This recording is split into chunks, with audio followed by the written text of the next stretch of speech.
Baiklah, saya akan menjelaskan tentang definisi karya tulis ilmiah. Karya tulis ilmiah dapat dipahami sebagai teks yang ditulis dengan susunan sistematis serta logis dan memenuhi kaidah ilmu pengetahuan yang berlaku.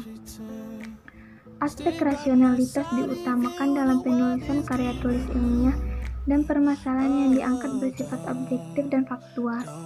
Karya tulis ilmiah menuntut untuk menggunakan kata-kata yang tidak ambigu atau bermakna ganda sehingga dibutuhkan gaya bahasa yang lugas, serta eksplisit, dan tentunya dengan ragam ilmiah sesuai dengan puegi. Karya tulis terdiri dari dua kata, yaitu karya dan tulis. Karya menurut Kamus Besar Bahasa Indonesia adalah pekerjaan, hasil perbuatan, buatan, ciptaan, atau terutama hasil karangan. Sedangkan kata tulis menurut Kamus Besar Bahasa Indonesia adalah huruf atau angka yang dibuat dengan pena atau pensil, cat, dan sebagainya, bersurat, atau yang sudah disetujui yang ada tulisannya.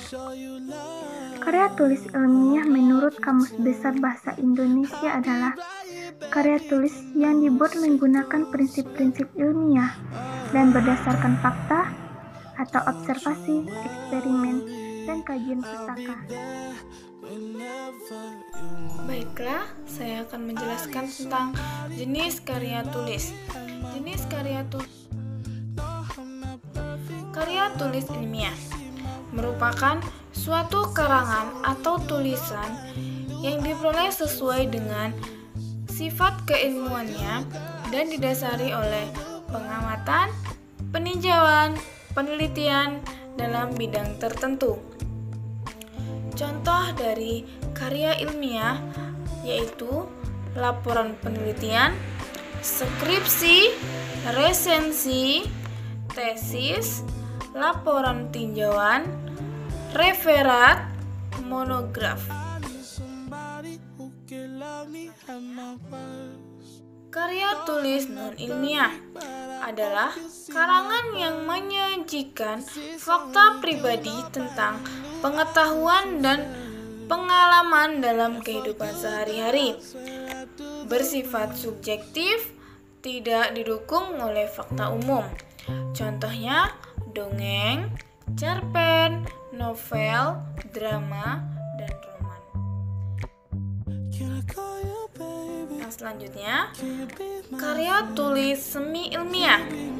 Karya tulis semi ilmiah itu adalah karya tulis pengetahuan yang menyajikan tentang fakta umum dan menurut metodologi penelitian penulisan dengan baik dan benar. Ditulis dengan bahasa yang konkret, gaya bahasanya formal. Contohnya artikel, resensi, dan sinopsis. Yang ketiga, selanjutnya contoh dari karya ilmiah menjaga kesehatan jantung. Bab 1 pendahuluan. A. Latar belakang.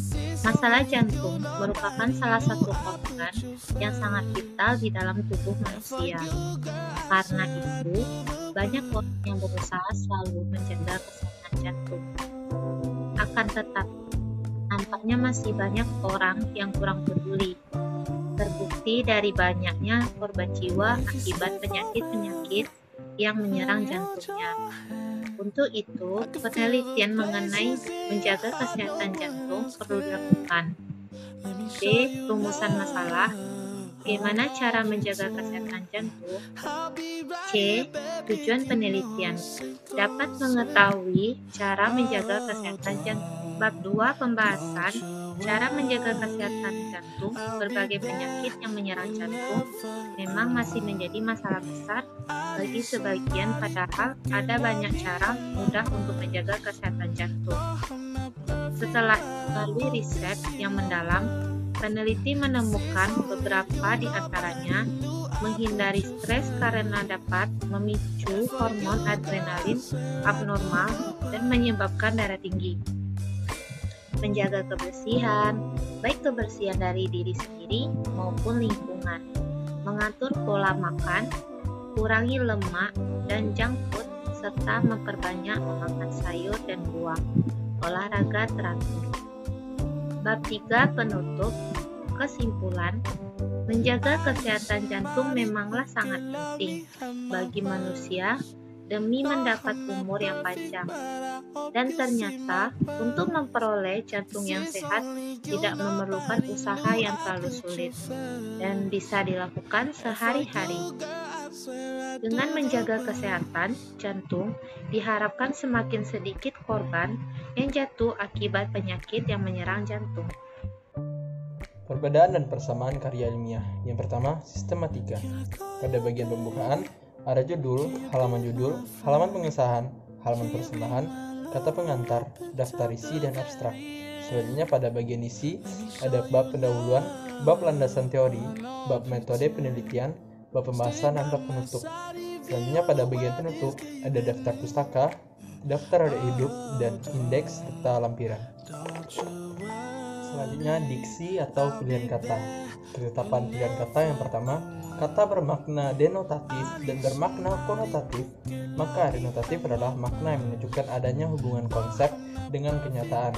Makna konotatif atau asosiatif muncul akibat asosiasi perasaan atau pengalaman kita terhadap apa yang diucapkan atau apa yang didengar.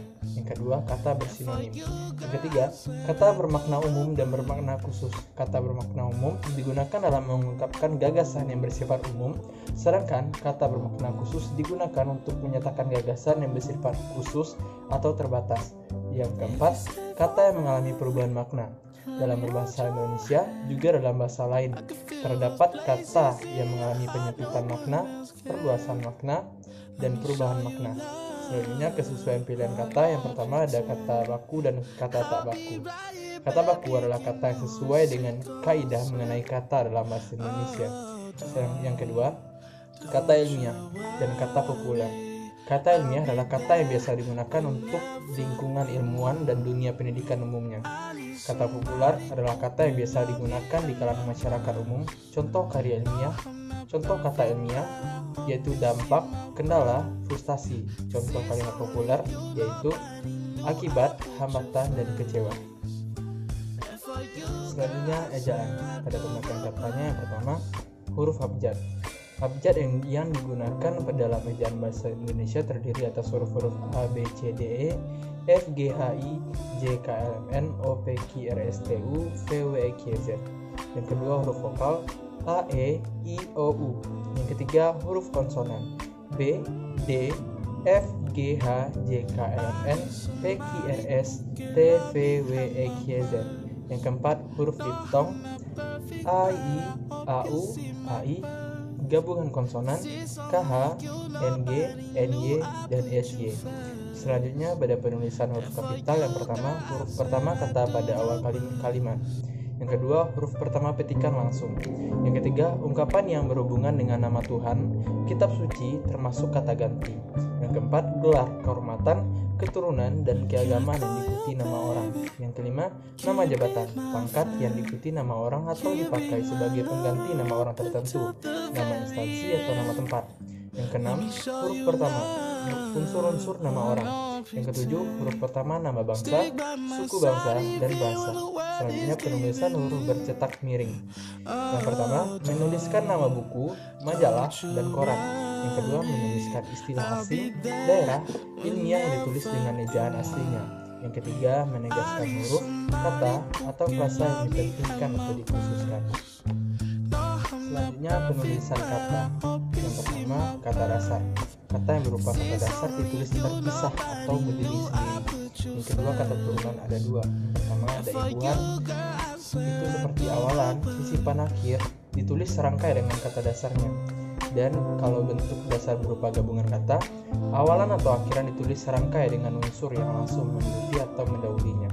Yang ketiga, bentuk ulang ditulis dengan menggunakan tanda hubung. Yang keempat, gabungan kata. Kata menjebuk ditulis terpisah dan kata yang menimbulkan makna ganda diberi tanda hubung. Selanjutnya, penulisan unsur serapan. Kata atau gabungan kata yang dengan cermat mengungkapkan makna konsep, proses, keadaan atau sifat yang khas dalam bidang tertentu. Selanjutnya pemakaian tanda baca. Tanda titik digunakan pada akhir kalimat. Tanda koma dipakai untuk memisahkan kata setara. Tanda titik koma dipakai untuk memisahkan bagian-bagian kalimat yang sejenis dan setara, dan tanda titik dua dipakai pada akhir suatu pernyataan lengkap bila diikuti rangkaian atau pengertian. Tanda hubung dipakai menyambung unsur-unsur kata ulang. Tanda pisah dipakai di antara dua bilangan atau tanggal yang berarti sampai dengan, atau di antara nama dua kota yang berarti ke atau sampai 1945 sampai 1950, Bandung sampai Jakarta. Terima kasih, sekian dulu dari saya. Wassalamualaikum warahmatullahi wabarakatuh.